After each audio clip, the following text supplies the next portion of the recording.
तो वर्ल्ड में सबसे largest fleet of shipping industry में किसके पास है? ग्रीस के पास है। 25-26%। तो इसलिए शिपिंग इंडस्ट्री बहुत इंपॉर्टेंट है। एक बार आप रिपीट करोगे, किसके पास है largest Greece fleet? Greece Greece. 25 लिखा हुआ था 2-3 दिन पहले, जो लिख दी होगी तुम उसमें। अब इसमें बात हो रहा है कि China stand as star contrast powered by dedicated government plan to ram up the ship building. तो शिप बिल्डिंग इंडिया में होता है, गुजरात शिप बिल्डिंग इंडिया में होता है, मोजांग डॉकयार्ड हो गया, बाकी जगह पे भी। लेकिन मर्चेंट नेवी में जो शिप बिल्डिंग है ना, ये हम लोग उतना फेमस नहीं है, हम लोग नहीं करते उतना। हम लोग मैक्सिमम शिप बिल्डिंग करते हैं स्मॉल शिप, कोस्टल के लिए, फिशिंग के लिए, और फिर नेवी के लिए। जो बिग मर्चेंट शिप हो गया, ऑयल टैंकर हो गया, बाकी सब उसके लिए नहीं करते, जैसे चाइनीज गवर्नमेंट ने किया। देखो चाइना लिखा हुआ है by 2020 was making half of all the ships in the world. तो चाइना बना रहा है। जापान कोरिया भी जैसे बनाना स्टार्ट कर दिए शिप्स। तो शिप बिल्डिंग के एंड लिए ये बहुत डेटा, इंपॉर्टेंट। ग्रीस को चाइना ने टेक ओवर कर लिया था। It is the largest shipping fleet. It has the largest shipping fleet. वो अभी चाइना हो गया। ठीक है तो चाइना ही आगे बढ़ गया फिर। लिखा हुआ है कि Nagasaki shipyard continues to thrive as advance merchant shipyard today. तब हुआ है जब ओपेनहाइमर में how Japanese cities was to be destroyed with atom bombs. Atom bomb से डिस्ट्रक्शन भी हो गया, और नागासाकी डेवलप भी हो गया, और आगे भी बढ़ गया। तो हम लोग को सीखना चाहिए वो सब कंट्री से, जापान, चाइनीज, बाकी सबसे।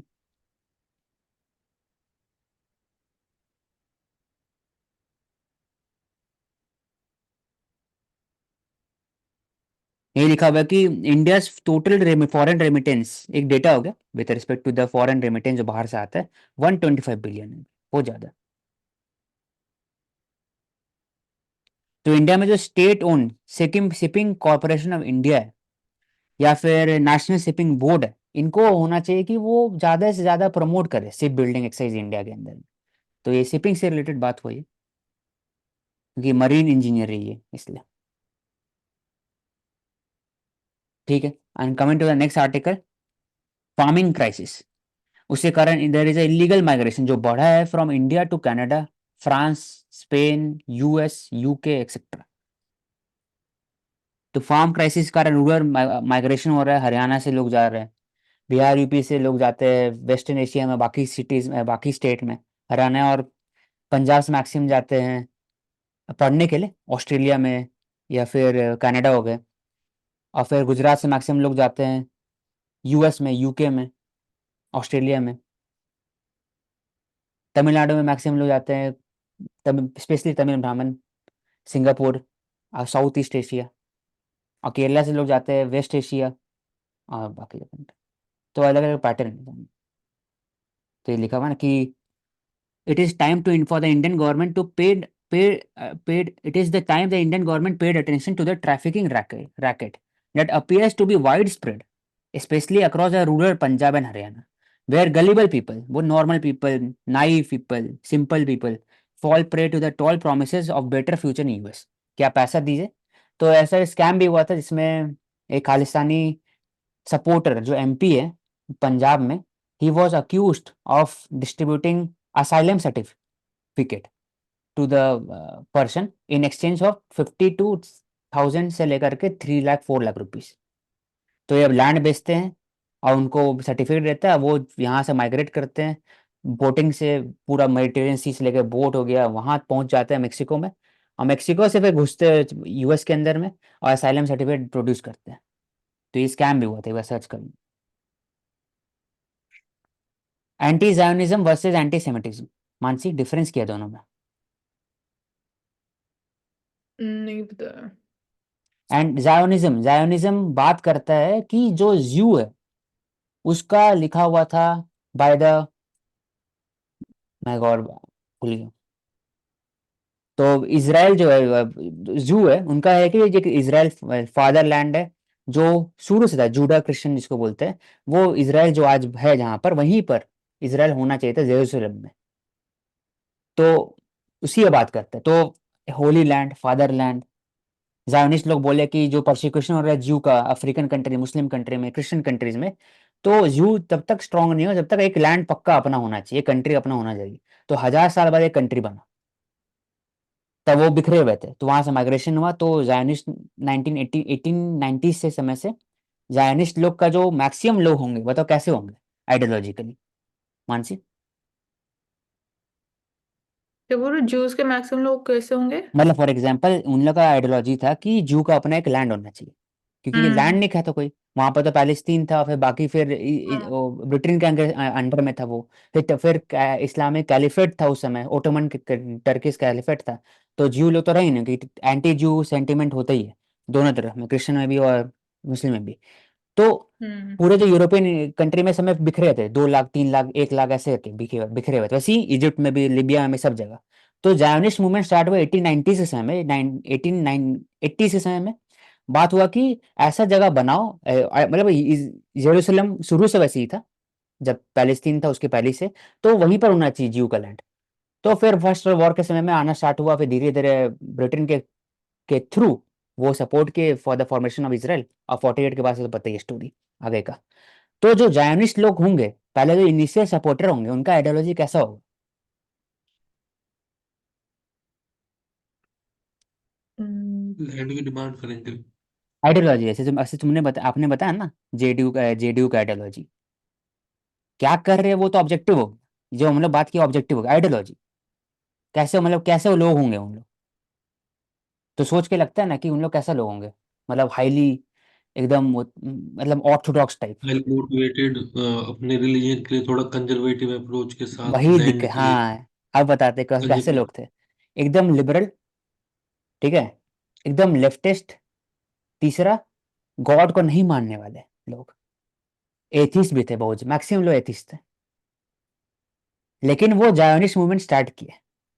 तो ये कितना, और कितना मतलब कि इंटरेस्टिंग चीज है। और जो ऑर्थोडॉक्स है जू वहां पे, वो बोलते हैं कि ये ठीक नहीं, गलत है। ऑर्थोडॉक्स मतलब समझते हो ना, ऑर्थोडॉक्स मतलब जो रिचुअल एस्पेक्ट को मानते हैं, अच्छे से प्रमोट करते हैं, प्योरिटी वर्सेस पॉल्यूशन, ये सब को अपोल्ड करते हैं, ऑर्थोडॉक्स हो गया मैक्सिमम, हाईली ऑर्थोडॉक्स इसको बोलते हैं। तो नहीं मानते। तो ये हो गया, तो इसके खिलाफ बात करना एंटी जॉयजन होंगे। और एंटी सेमिटिज्म मतलब होता है कि जू के खिलाफ बात करना। ठीक है, दोनों में डिफरेंस। अगर कुछ डाउट है तो पूछ लो। लिबरल लोग ऐसे रिलीजन की तरफ जा रहे हैं तो बेसिकली अपने, रिलीजन नहीं ऐसा है नहीं ये, तो ये तो मैं बता रहा हूँ। जैसे फॉर अच्छा एग्जांपल सावरकर, जैसे आइडियोलॉजी की तरफ। तो Savarkar was a atheist, was an atheist, लेकिन he founded the principle of Hindutva. वैसे ही जावनिज्म भी जो है वो एथिस्ट है। जो एक आज नहीं आ रहा, एक लबीर नाम था उनका, वो स्टार्ट किए थे। वही प्रमोट किए थे कि यहूदी यूज है, उनका लैंग्वेज भी साथ में नहीं है, डिफरेंट लैंग्वेज है। कोई अगर यूरोप में रह रहा है, फ्रांस में, तो फ्रेंच बोलता है, वो ब्रिटेन बोलता है, तो भाई एक जगह अगर आएंगे लैंड इसराइल में, तो हम लोग क्या बोलेंगे? तो उन लोग हिब्रू स्टार्ट किया। तो सबका शुरू में हंसा कि हिब्रू करने से लोग को पता ही नहीं है। लेकिन 90 साल के बाद हिब्रू बोलने लगे सब कोई। 1948 40 50 आते सबको बोलने लगा, अब तो हिब्रू एक होते ही पूरे नया लैंग्वेज हो गया, जो बोलते भी नहीं थे उन लोग। कोई जैनविस के फाउंडर ना हिब्रू बोलते नहीं ढंग से। तो ये इंटरेस्टिंग एक इवोल्यूशन। तो जायोनिज्म के खिलाफ बोलना एंटी जायोनिज्म हो गया, और ज्यू के खिलाफ बोलना एंटी सेमिटिज्म, उसी का पूरा लिखा हुआ है। कि लिखा हुआ है कि criticism Israel similar to that any country can not be regarded as anti semitism. अब तो समझ में आ जाएगा स्टेटमेंट मीनिंग क्या होगा इसका, मानसी? यस। तो ये वही बात है। Israel seek to accomplish the name of Zionism. Many opposition to this land grab cannot be anti-Semitism. तब देख सब Zionist, वही फर्स्ट Zionist कांग्रेस, वही बात है 1897। और Israel by law, Zionist Jew claim Palestine to be Israel, land of Israel. It was promised to them by God and Genesis जो 17:8 में लिखा हुआ है, हिब्रू बाइबल के अंदर में भी, कि ये ज्यू का लैंड है, एक तरह से लैंड ऑफ इसराइल। और एक तरह से इजरायली थे जो जीसस क्राइस्ट थे। और वो फैला रहे थे इस बात पर, कि ये प्रीच कर रहे थे रोमन के समय में। तब रोमन को लगा कि ये प्रीच कर रहे हैं ये वन गॉड टाइप, और रोमन के समय में सब गॉड थे, होता है ना, ग्रीक गॉड, बाकी ये गॉड बहुत सारे, तो प्लूरिज्म का कॉन्सेप्ट था। तो उनको लगा कि वन गॉड ऐसा वैसा। तब उनको लगा कि ये तो विद्रोह फैला देंगे, तो इनको फिर टांग दिया। तो जो लोकल गवर्नर थे वो ज्यू थे मैक्सिमम, इसलिए हमेशा से एक एंटी ज्यूइश सेंटीमेंट रहा है क्रिश्चियन के अंदर भी, पूरा ऑर्थोडॉक्स क्रिश्चियनिटी के अंदर में, यही कारण। तो आते हैं कि नेक्स्ट आर्टिकल में, India Russia keen on retuning ties in the changed world. Changed world कैसे, मानसी? और आने वाले समय में हम लोग बात जो करते हैं हमेशा पहले का बात करते हैं, रशिया इंडिया का। आने वाले समय में क्या हो चेंज सकता है चेंज्ड वर्ल्ड के बाद में? चेंज्ड वर्ल्ड एक तो यही है, जो रशिया यूक्रेन वॉर के बाद एक शिफ्ट देखने को मिल रहा है जियो पॉलिटिकल ऑर्डर में, कि यूएसए ने जो सैंक्शंस लगाए उसमें अब टेकिंग मतलब गोइंग फॉरवर्ड इंडिया को और किस तरीके से मतलब इवन डिसीजंस लेना है, या इवन स्ट्रेटजिक अगर पार्टनरशिप्स भी करनी है विद रशिया, तो we have to maintain our ties with both Russia and USA. तो एक ये हम न्यू शिफ्ट बोल सकते हैं। और ये वो मतलब काउंटर भी है कि इंडिया अगर ज्यादा सपोर्ट करेगा यूएसए के साथ, अगर ऐसा लगेगा रशिया को, तो वो भी इंडिया के लिए थोड़ा वी कैन से कि काउंटर स्टांस हो जाएगा। इसके अलावा न्यू वर्ल्ड ऑर्डर में वी आर सीइंग कि there is also strengthening relationship between Russia and China also at the same time. तो इंडिया के लिए यहाँ पे भी चैलेंज आ जाता है कि अब चाइना के साथ और रशिया के साथ हम लोग कैसे डील करने वाले हैं, मतलब सेपरेटली कैसे डील करेंगे। So this is the, I would say कि दो जो मेजर शिफ्ट देखने को मिल रहा है। हाँ, अब इसमें इंपॉर्टेंट की वर्ड लिखा हुआ है जो बस याद रख लेना चाहिए। क्रेमलिन क्यों बोलते हैं, Kremlin leadership, Mansi? Kremlin leadership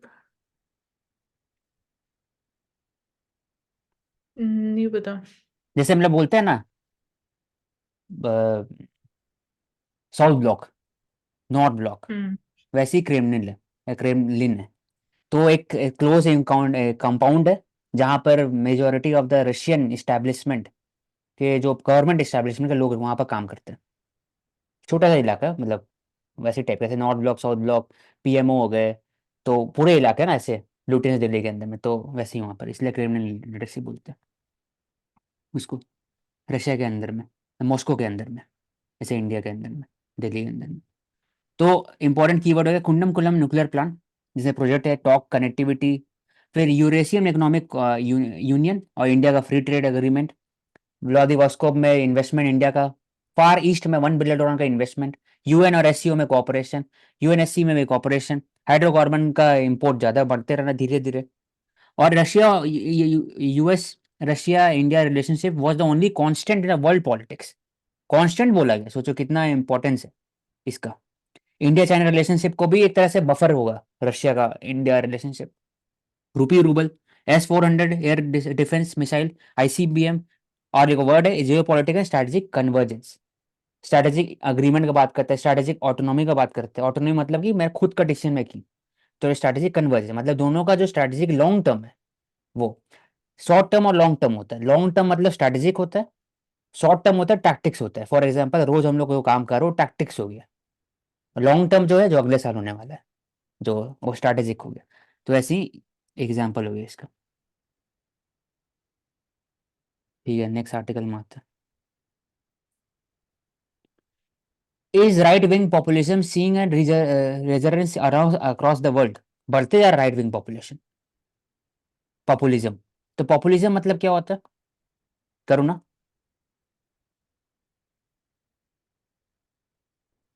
populism,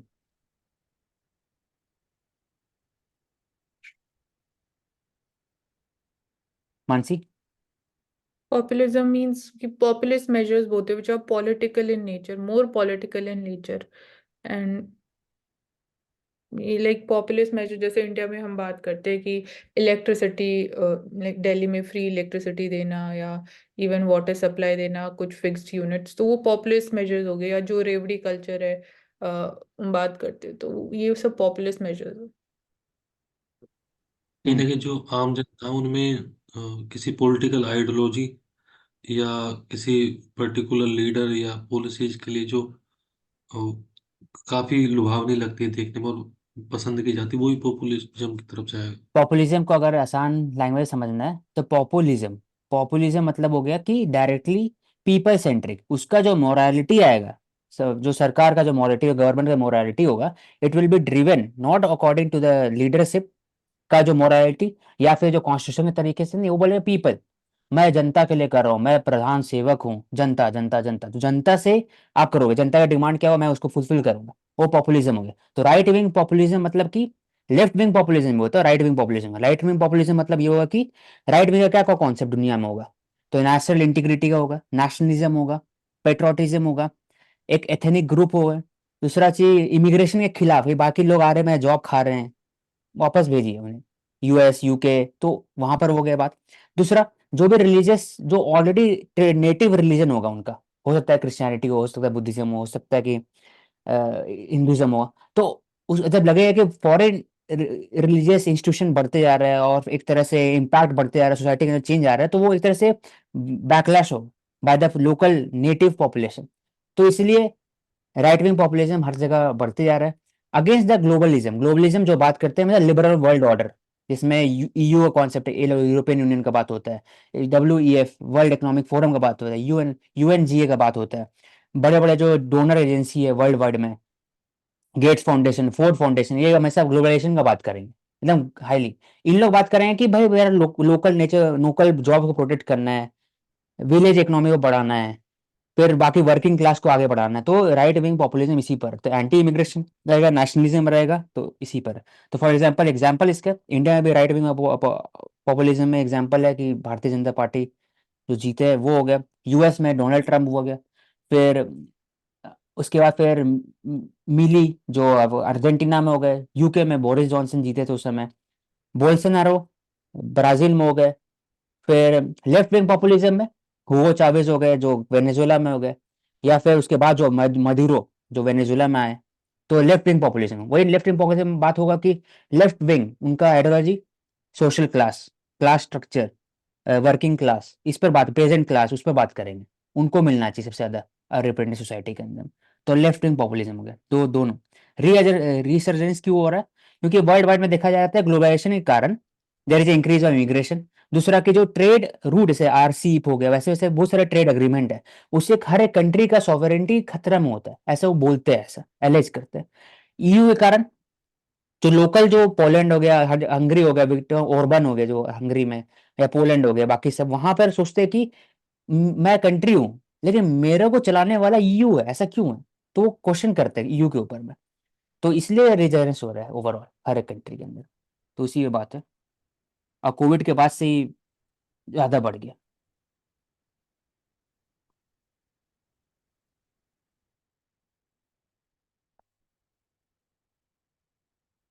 तो ये spot billed pelican affected by oil spill in Ennore, जिसको ट्रीट किया जा रहा है, जो साइक्लोन मिचोंग में हुआ था, चेन्नई।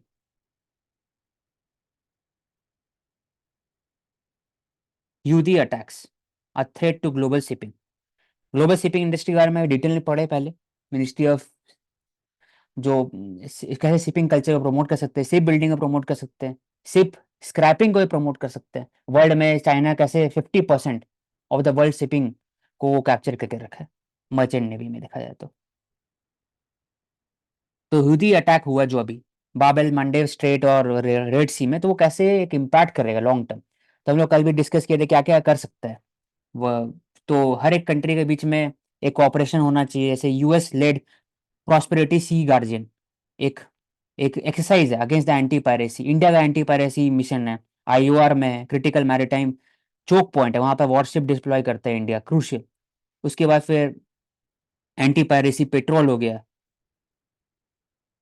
और फिर लोकल जो गवर्नमेंट है इरिट्रिया हो गया, डीबाउती, वहां पर भी आप बात करेंगे और उसको देंगे एंटी ड्रोन मैकेनिज्म या फिर एंटी रेडार कैपेबिलिटी, तो इससे फायदा होगा।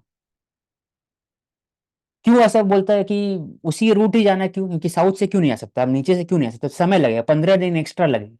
15 दिन एक्स्ट्रा लगने का मतलब कि दुनिया में जो शिपिंग रेट है वो बढ़ जाएगा, चार्जेस, फ्रेट चार्जेस बढ़ जाएगा, लॉजिस्टिक सप्लाई में प्रॉब्लम आएगा, इसलिए उसी रूट पे जाना होता है जो रेड सी के थ्रू, स्वेज कैनाल। तो ये इफेक्ट हो सकता है।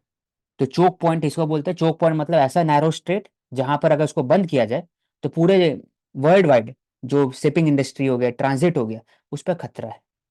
तो इन बहुत सारे चोक पॉइंट हो गए, जैसे बाब एंड मंडेव हो गया, रेड सुइस कनाल हो गया, या फिर स्ट्रेट ऑफ हॉर्मूज हो गए, फिर इस तरफ देखा जाए तो स्ट्रेट ऑफ मलक्का हो गया, सब चोक पॉइंट हो गया।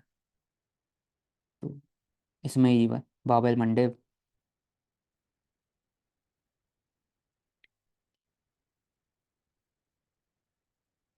ग्लोबल सी ऑपरेशन प्रॉस्पेरिटी गार्जियन, जो हम लोग कंबाइंड मैरिटाइम फोर्सेस,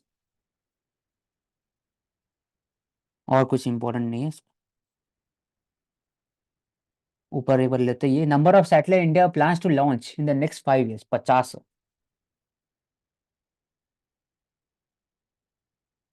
तो एक दिखाता है कि जो there is increase in the private sector contribution in the space mission, और उसके के लिए इंपॉर्टेंट इंस्टीट्यूशन NSILD, ना न्यू स्पेस इंडिया लिमिटेड, ये हेल्प करता है। Next article, is Pegasus spyware targeting journalist in India, allegation, question है। Israel company जो NSO है, उसका रेस्पॉन्स मैटर्स। एमनेस्टी इंटरनेशनल, वही बात की, इसको ये बंद हो गया क्योंकि ये जो भी प्रोविजन था इंडिया में FCRA का, वो पूरा नहीं कर पाया एमनेस्टी इंटरनेशनल।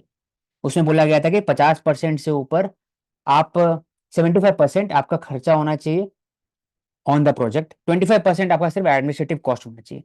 लेकिन क्या होता है कि ये सब जो बिग एजेंसीज होते हैं, ये एडमिनिस्ट्रेटिव कॉस्ट दिखा करके ये हो सकता है कि लॉबी करे जर्नलिस्ट को, पॉलिटिशियन को, या फिर किसी को भी। तो इसके लिए प्रोविजन लाया गया था FCRA में। तो ये पूरा कर नहीं पाया तो बंद कर दिया गया। तो ये बोले कि आई मैसेज आईफोन सब में भेजा गया है, और वो पूछा जाता था। एम वरदराजन, ये फेमस जर्नलिस्ट है, वायर में, द वायर में उनका पोर्टल है, ये फाउंडर एक तरह से। वो ही सेज एलेज करे कि targeted by Pegasus on October 16। Zero click exploit मतलब क्या है? जीरो क्लिक मतलब है कि आप क्लिक नहीं भी करोगे। अगर आपको कल मैंने भेज दिया व्हाट्सएप में मैसेज कि देखो ये लिंक है, आप खाली लिंक खाली बस सेंड हो गया और आपका रिसीव हो गया, आप बस रीड किए, उसको क्लिक भी नहीं किए, तभी वो डाउनलोड हो जाएगा without the installed on the device, without the device owner consent. Consent भी जरूरत नहीं है। तो इतना मतलब कि सोफिस्टिकेटेड सॉफ्टवेयर है। तो ये हर चीज, एप्पल होम किट मतलब कि आप एक एप्पल IoT डिवाइस है, इंटरनेट ऑफ थिंग्स, वो मोबाइल से आप कनेक्ट कर सकते हो, गाड़ी से लेकर के फ्रिज, हर चीज। तो मल्टीपल स्मार्ट डिवाइस, तो ये हर चीज को भेज करके और हर चीज को रीच कर सकता है। इतना मतलब प्रोसेस है इसका। तो एलेज है पेगासिस प्रोजेक्ट। सुप्रीम कोर्ट ने बोला कि एक तरह से आज the centre to file a detail affidavit, आप एफिडेविट दीजिए कि क्या कहाँ कहाँ यूज हुआ है Pegasus. However, the center has refused to comply with containing such public affidavit would compromise national security. तो सेंटर ने कहा कि अगर मैं बता दी, अगर हमने बताया कि कैसे यूज किया है, तो उससे जो टेररिस्ट के अंदर में जो मैसेज या फिर एंटी नेशनल एलिमेंट को हम लोग जो प्रोब कर रहे हैं, फिशिंग कर रहे हैं, वो नहीं हो पाएगा, फिर दिक्कत हो जाएगी। तो नेशनल सिक्योरिटी का खतरा है। तो ऐसा नहीं बोल सकता मानसे कि जो जो सेंटर होते हैं, जो सरकार होते हैं हर जगह, इंडिया का सिर्फ नहीं, US में भी स्नोडन का इशू हुआ था, रशिया में तो होता ही है, हर कंट्री में। तो नेशनल सिक्योरिटी एक बहुत ज्यादा आसान लैंग्वेज है हर चीज को जस्टिफाई करने के लिए, मानसिक। हाँ, ये बोल सकते हैं हम कि इसको एज लाइक ऐसे ऐसे भी प्रोजेक्ट किया जा सकता है कि under national security, but again then we say कि the role of judiciary becomes important. Hmm. तो उसमें सुओ मोटो होना जरूरी है। तो DC और मार्वल में क्या फर्क है, पता है? DC और मार्वल नहीं। दो अलग सुपर हीरोज कंपनी हो गया पहले तो वो उनका। और सुपर हीरो कॉन्सेप्ट क्यों है अगर पूछा जाए तो?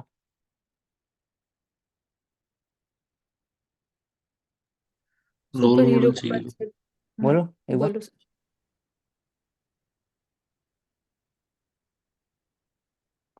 सचिन, रोल मॉडल चाहिए, लोगों को यही और भाई प्रेजेंट करा वेस्टर्न डीसी। वेस्टर्न ब्लॉक में क्यों है, इंडिया में तो ऐसा हुआ नहीं ज्यादा, ऐसे सुपर हीरो ऐसा कुछ है इंडिया में नहीं।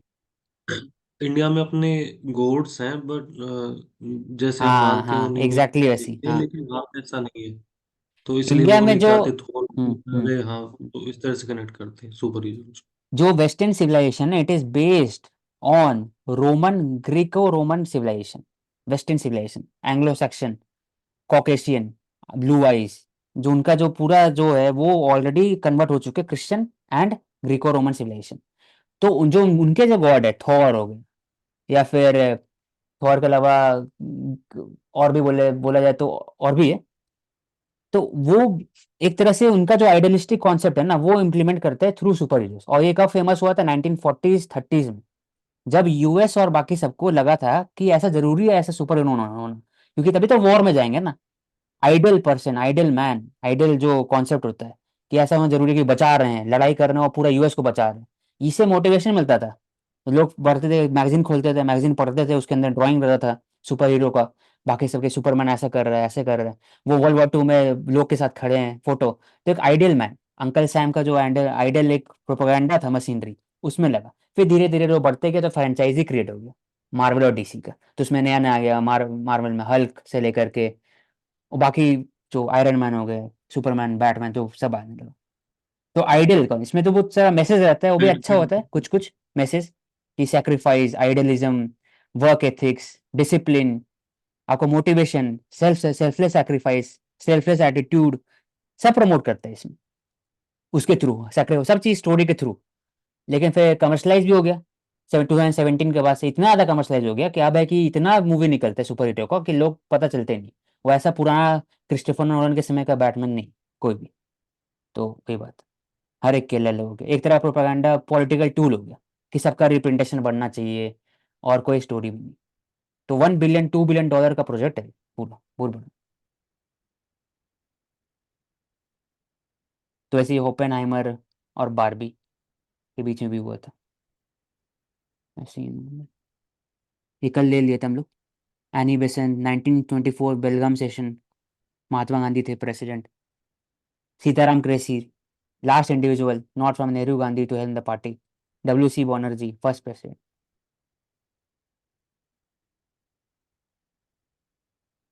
तो ये जो टैब्लू होता है, Punjab tableau taking part in the republic day parade, इसका सिग्निफिकेंस क्या है टैब्लू का, करुणा?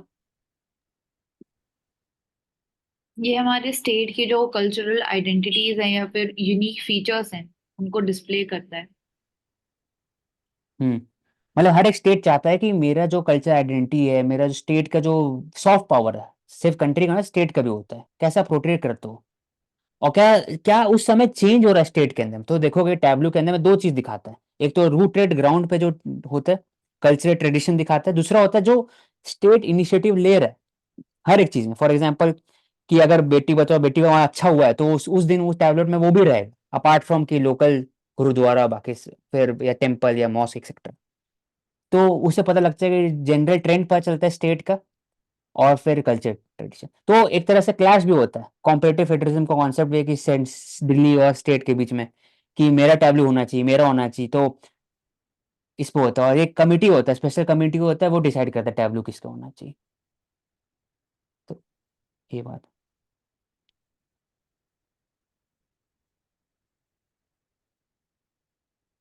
Pegasus found attack on privacy, ले ली इसका। Disable staff to get quota in promotion, effect from 2016।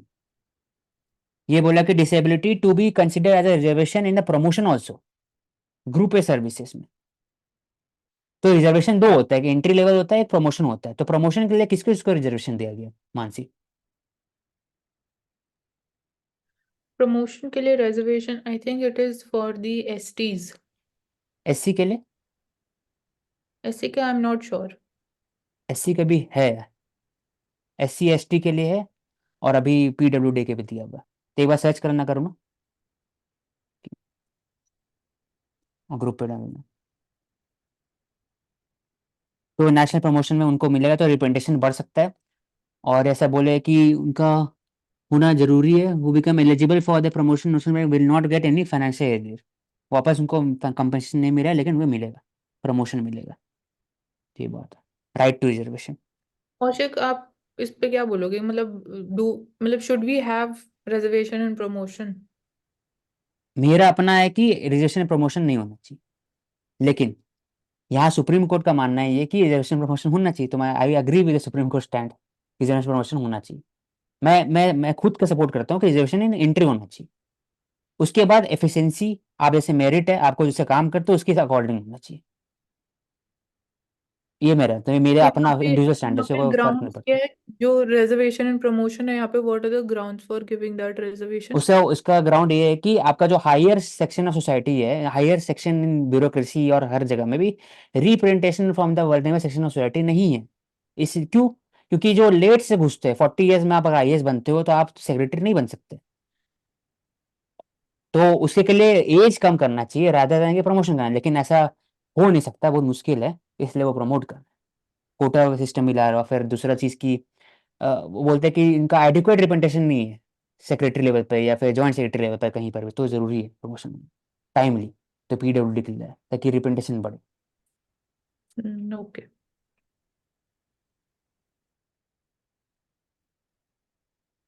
BJP taking us back to the pre independence era. जो opposition leader है Rahul Gandhi ji, at Congress foundation day rally बोले, pre independence era, ideological battle है एक तरह से बिटवीन द, तो ideology, Congress और BJP में आइडियोलॉजी डिफरेंसेस क्या है Mansi, as a awareness, aware candidate में होना चाहता हूँ। आइडियोलॉजिकल बैटल क्या है दोनों के बीच में? आइडियोलॉजिकल बैटल लाइक,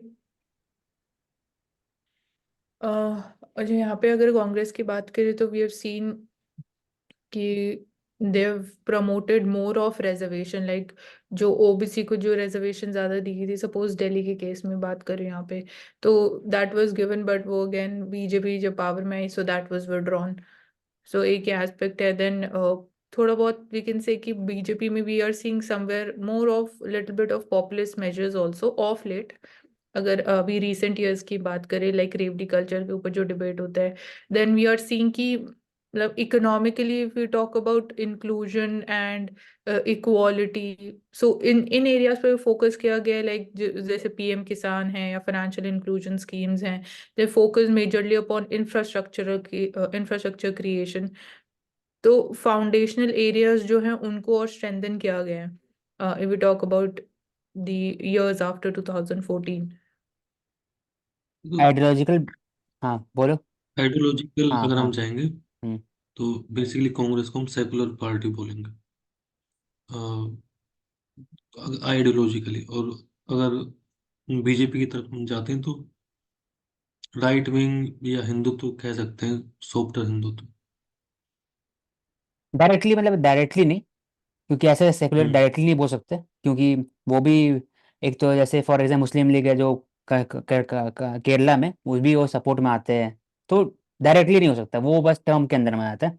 तो ऐसे बोल सकते हैं कि सेकुलरिज्म इन द सेंस एड, कि वेस्टर्न सेकुलरिज्म की बात नहीं करें, इंडियन जो सेकुलर इंडियन सेकुलरिज्म है कि हर एक रिलीजन को इक्वली प्रमोट करना, तो ऐसा हो रहा, ऐसा वो कहते हैं, हम करते हैं आइडियोलॉजी तो बैटल कर में ले। ऐसा एलेज है, एलेज्ड एलेज्ड है कि कांग्रेस सेकुलर है और बीजेपी जो है वो हिंदुत्व और फिर प्रो मेजोरिटेरियन के हिसाब से चलते हैं। दूसरा का हम्म जो बीजेपी सपोर्ट करते हैं बिग, वो जो पार्टी, जो कॉर्पोरेट सेक्टर है उनको, कांग्रेस सपोर्ट करता है बाकी सबको, वर्किंग क्लास और बाकी सबको प्रेजेंट हो गए। लेकिन जरूरी नहीं है, क्योंकि जितना ज्यादा सोशलिस्ट मेजर अभी हुआ है, फॉर एग्जाम्पल पीएम किसान हर जगह पे, वो पहले नहीं हुआ। रिजर्वेशन भी बढ़ा दिया गया, विमेन का रिजर्वेशन भी आया इसी समय में, ओबीसी का भी नेशनल कमीशन बना इसी समय में। तो देर इज तो ये बताना चाह रहा हूँ कि आइडियोलॉजिकल बैटल बोला जाता है, तो ये एलिज है। मैं इसलिए क्वेश्चन पूछा था ये, कि ऐसे बोला था कि करेंटली गवर्नमेंट कंट्री के अंदर में आइडियोलॉजिकल बैटल कि इंटीग्रेशन हो रहा है, सेंट्रलाइजेशन हो रहा है। सेंट्रलाइजेशन तो कांग्रेस में भी हुआ था 1970s में, अंदर इंदिरा गांधी हाँ, नेहरू के अंदर में गांधी के समय टाइम में, पे। सोनिया गांधी के समय में, 2004-6 के समय में। तो सेंट्रलाइजेशन सब कोई पार्टी करता है, ये बस बोलने के लिए होता है सामने में कि सेंट्रल आइडियोलॉजिकल बैटल है। अल्टीमेटली जो आइडियोलॉजी है जो असली में है, कि ये है कि वही पुअर, वर्कर, विमेन, ट्राइबल्स, ये सब का कौन बात कर रहा है, रख रहा है, अगर इंटरवेंशन है कि नहीं, ई गवर्नेंस स्कीम चल रहा है कि नहीं। तो उसमें जो बीजेपी है वो सक्सेसफुल रहा है, तो इसलिए कहना जीतते है वो, यही बात है।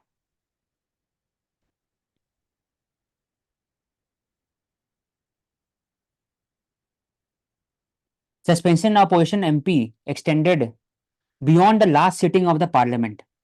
Suspension of the opposition MP has not been revoked as तो सस्पेंड किया जाता है, हो सकता है 1 दिन के लिए भी, 2 दिन के लिए और पूरा सेशन के लिए भी।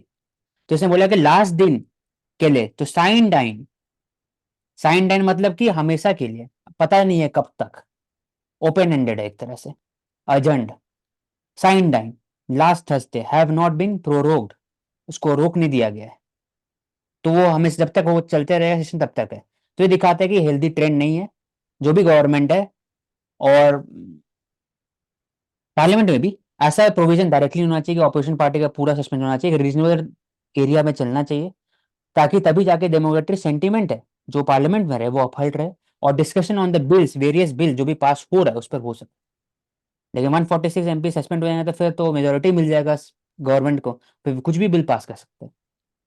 तो ये भी देखना चाहिए स्पीकर को भी और डेप्यूटी चेयरमैन राज्यसभा को।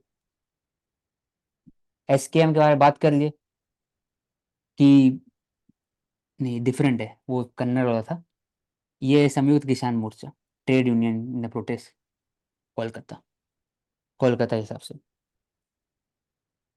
तो it is example of right to protest है, आप कर सकते हो, लेकिन पूछना पड़ता है लोकल एडमिनिस्ट्रेशन से पहले, कभी भी रैली निकालना होता है तो लोकल एडमिनिस्ट्रेशन उसके हिसाब से इंतजाम करते हैं, पुलिस ऑफिशियल रहते हैं साइड में, बीट पुलिसिंग रहते हैं, उनके हिसाब से फिर होता है। आप प्रोटेस्ट कर सकते हो, अपना डिमांड रख सकते हो। अल्फा फैक्शन, ये असम में United Liberation Front of Asom, ये साइन किए थे peace pact with centre Assam government, etcetera. It was born in 1979 for the demanding sovereign state for the Assamese people. तो separatist body, लेकिन they have then signed the peace pact. Ayushman card एक तरह से card है under the जो एक PMJ, प्रधानमंत्री जन आरोग्य योजना, उसके अंडर में कार्ड मिलता है। वो कार्ड दिखा करके आपको साल भर का जो 5 लाख एनुअली मिलता है इंश्योरेंस, वो कवर हो जाता है फॉर सेकेंडरी एंड टर्सरी। तो प्राइमरी हेल्थ केयर के लिए नहीं है वो, अगर ये प्राइमरी पूछा जाएगा यूपीएससी प्रीलिम्स में तो गलत है। सेकेंडरी टर्सरी, प्राइमरी में क्या होता है कि आप डिस्पेंसरी होता है, जाते हैं क्या बुखार है, मिला मेडिसिन वापस आ गए। सेकेंडरी में होगा कि आपको डायग्नोसिस होता है, क्लिनिकल डायग्नोसिस होता है, प्लस आपका रिपोर्ट में ब्लड रिपोर्ट आता है। टर्सरी मतलब हाई इंटेंसिटी, ICU हो गया या फिर कैंसर हो गया या बाकी सब चीज। तो सेकेंडरी और टर्सरी हॉस्पिटलाइजेशन के लिए 5 लाख एनुअल आपको परिवार के लिए, तो 10 लाख परिवार के लिए, और 55 करोड़ इंडिविजुअल। सबसे ज्यादा 49% वीमेन। तो ये बोल सकते हैं हेल्दी ट्रेंड है with respect to the financial empowerment और इंडिपेंडेंसी मतलब फीमेल। तो उसको बोल दिया गया आरोग्य मंदिर। तो oral cancer, cervical cancer, breast cancer, ऐसे सबके लिए। फिर योगा वेलनेस सेशन भी कंडक्ट किया गया है आरोग्य मंदिर के लिए। तो उसको मंदिर ही क्यों बनाया गया, मानसी वर्ड इसमें?